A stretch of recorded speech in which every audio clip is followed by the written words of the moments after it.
டேய் மாப்பிள, ஒன்று சொல்கிறேன், தப்பாக நினச்சிக்கிறாத மாப்பிள. அதாவது மாப்பிள, ஓட்டையை தேடாத மாப்பிள, தெரியுதா? உனக்கான கோட்டையை தேடு. நீ அதை விட்டுக்கிட்டு ஓட்டை எங்கிட்டு கிடைக்கும், ஒரு தள்ளிடலான்னு பார்த்தேன்னு வை, அவ்வளோதான் மாப்பிள, ஒன்றுமே செய்ய முடியாது மாப்பிள. மனுஷன் நம்மளை பார்த்து, இப்போ நான் சொல்கிறதெல்லாம் பார்த்து உனக்கு சிரிப்பாக இருக்குல்ல, சிரி.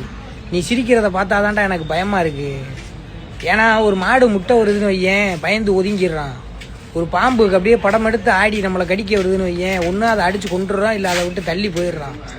ஆனால் உம்மால எவனாவது நம்மளை பார்த்து சிரிக்கிறான், இல்லை நம்ம சொல்கிற ஜோக்குக்கோ எதுக்கோ ஒன்று சிரிக்கிறான், இல்லை நம்மளை பற்றி சிரிக்கிறான், நம்மளோட ஜாலியாக இருக்கான், அவன் சிரிக்கிறான்டா, பின்னாடி அந்த கூதியான் என்ன பண்ண போகிறானோன்ட்டு அதை நினச்சி யோசிச்சு உங்கள் அம்மா நம்மளை மெண்டல் ஆக்கிடுவான்டா மாப்பிள்ள.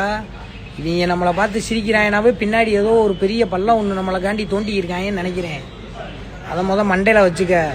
இப்படியே மட்டமல்லாக்க படுத்துக்கிட்டு விட்டத்தை பார்த்துக்கிட்டு ஓட்டண்டா, அப்புறம் ஒன்றுமே செய்ய முடியாது மாப்பிள்ள. எந்திரா ஓத்த, உனக்கு அவ்வளோதான்டா மரியாதை. எந்திரிச்சிருறான்னு சொல்லி நீ என்ன எந்திரிக்கலைன்னு வையே, கடைசி வரை நீ ஒன்றுமே செய்ய முடியாதா மாப்பிள்ள. உனக்கு 5 விரல் தான்டா. இதை பிடிச்சிக்கிட்டு நீ பாட்டுக்கு தர்றா, பாத்திரம் போய் வெளியேறா, போடா போடுறா.